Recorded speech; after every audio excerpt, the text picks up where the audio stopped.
बहुत समय पहले की बात है। रामपुर नाम का एक गांव था जहां एक भी व्यक्ति गरीब नहीं था। उस गांव में सभी व्यक्ति धन दौलत से भरे पूरे थे।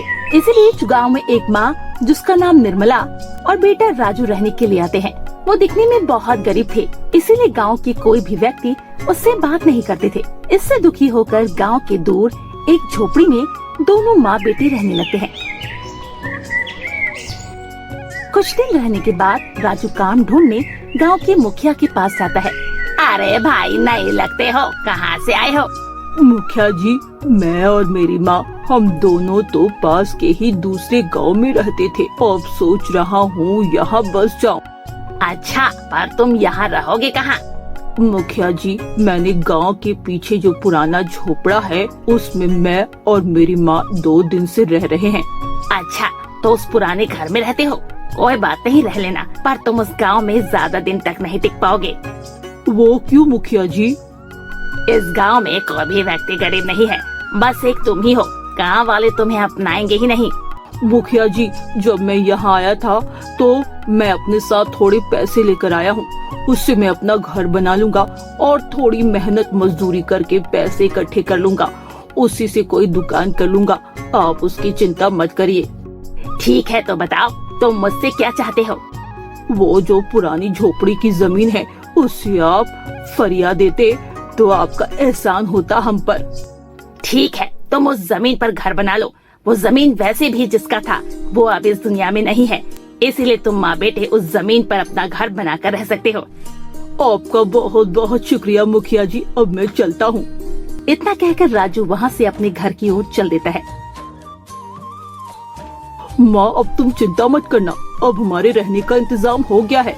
हम दोनों जिस झोपड़े में रह रहे हैं उसका मकान मालिक अब इस दुनिया में नहीं है, इसीलिए मुखिया जी ने हमें जमीन पर अपना घर बनाकर रहने के लिए कहा है। क्या सच में? मुझे तो विश्वास नहीं हो रहा है। जो मुखिया जी हम दोनों को रहने के लिए जमीन दे दिए, चलो भगवान उनका भला करे। माँ, आज की रात कैसे भी इस झोपड़ी में रह लो। कल सवेरे मैं 2 और आदमी को लाकर अपना एक नया घर बना लूंगा। दोनों माँ बेटे बात करते करते सो जाते हैं।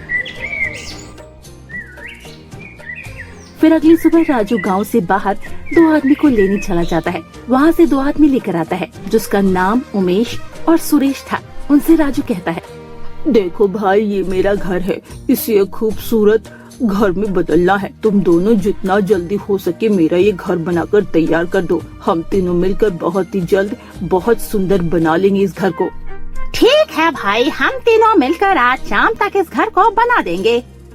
इतना कहकर राजू और वो दोनों आदमी मिलकर जंगल से लकड़ियाँ काटने चले जाते हैं। लकड़ियाँ काटकर वापस आते ही झोपड़ी को तोड़ के हटा देते हैं। फिर वहाँ पर मिट्टी खोदने लगते हैं। फिर लकड़ी का 1-2 खम्भा गाड़ने के बाद जब तीसरा गड्ढा खोदता है तो वहाँ पर एक संदूक और कुछ कपड़े राजू को दिखाई पड़ता है।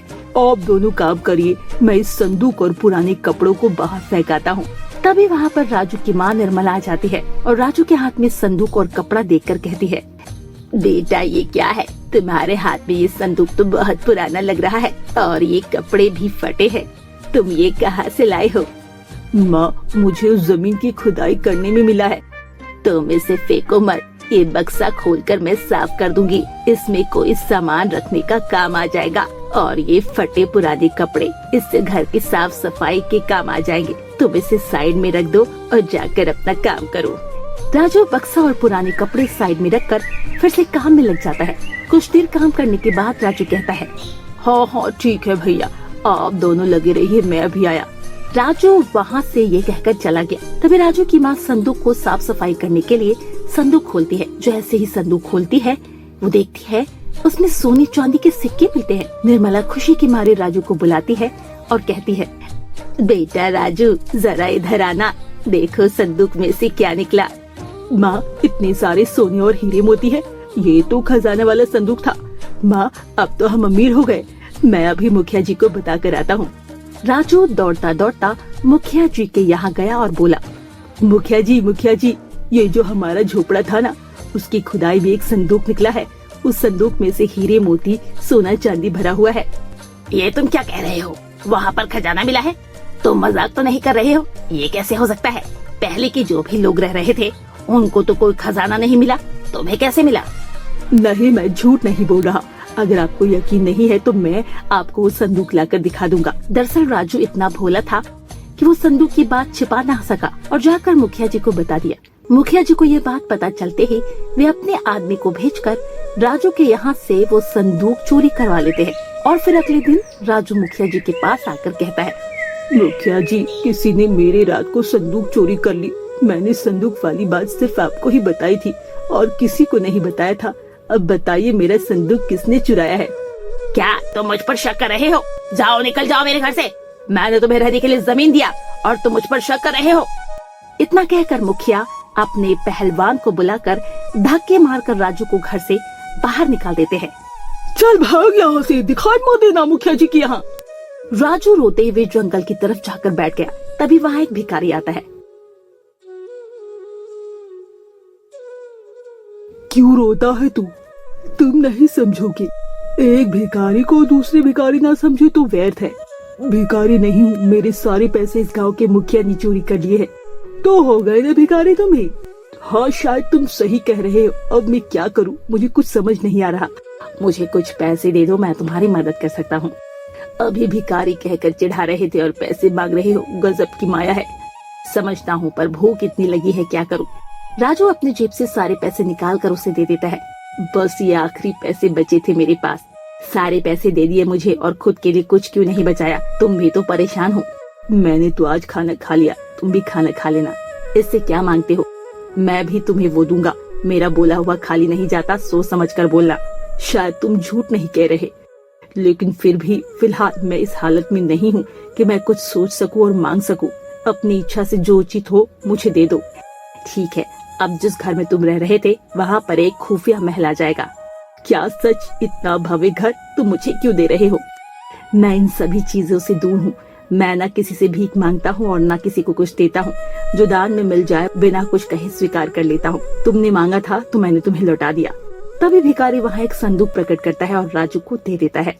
ये संदूक कैसा है? इस संदूक में अनगिनत पैसे है, ताकि तुम्हें कभी पैसे का अभाव ना हो। तुम्हारे अतिरिक्त अगर कोई भी संदूक को खोलेगा तो उसमें कैद हो जाएगा। आपका बहुत बहुत धन्यवाद साधु जी। अरे भैया, चिंता क्यों करते हो? भगवान का नाम लो और काम करो, फिर जो होगा होने दो। राजू हाथ जोड़कर उस इंसान को प्रणाम करता है। उसको जाने के बाद अपने खुफिया महल की तरफ आ जाता है। जैसे ही वो दरवाजा खोलता है, वो मानो अंदर से कोई महल हो। वो देखता है कि माँ परेशान थी। फिर वो माँ से कहता है, माँ आप क्यों रो रही हो? ये हमारा ही घर है और हमें एक साधु बाबा ने दान में दिया है और ये एक जादुई घर है, इसीलिए आप परेशान मत हो और आप इस घर की महारानी हो। क्या सच में? मैं तो बहुत परेशान हो गई थी। फिर राजू और उसे निर्मला दोनों खुश होकर पूरे महल में देख रहे थे। तभी उसे दरवाजे पर एक दस्तक सुनाई देता है। संदूक को देखकर वो दरवाजा खोलने के लिए आता है। दरवाजा खोलते ही मुखिया और उसका पहलवान अंदर घुसे चले आते हैं और एक पल के लिए भौचक्के रह जाते हैं। ये क्या है? कैसे? कहाँ से? कब से? क्या काम है? आप क्यों आए हो यहाँ मुखिया जी? किसी के घर अंदर आना अच्छी बात नहीं है। अब आप दोनों यहाँ क्या लेने आए हो मुझसे? दिव्य है ये भवन। कहाँ से तुम्हें मिला? तुमसे मतलब? अपने काम से काम रखो और चले जाओ यहाँ से।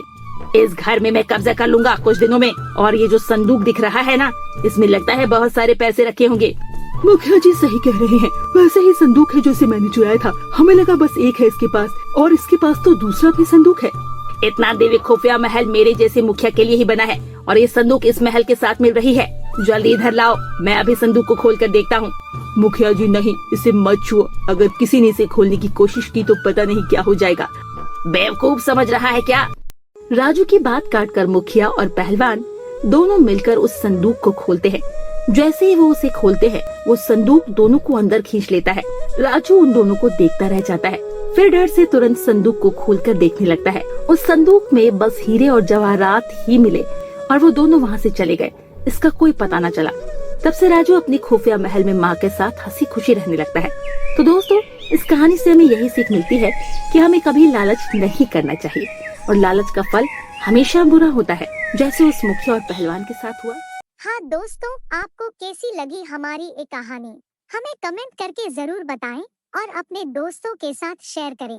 अगर आपने हमारी चैनल सब्सक्राइब नहीं किए तो अभी जरूर सब्सक्राइब कर ले। तो मिलती हो आपसे फिर एक नई कहानी के साथ। तब तक के लिए बाय बाय।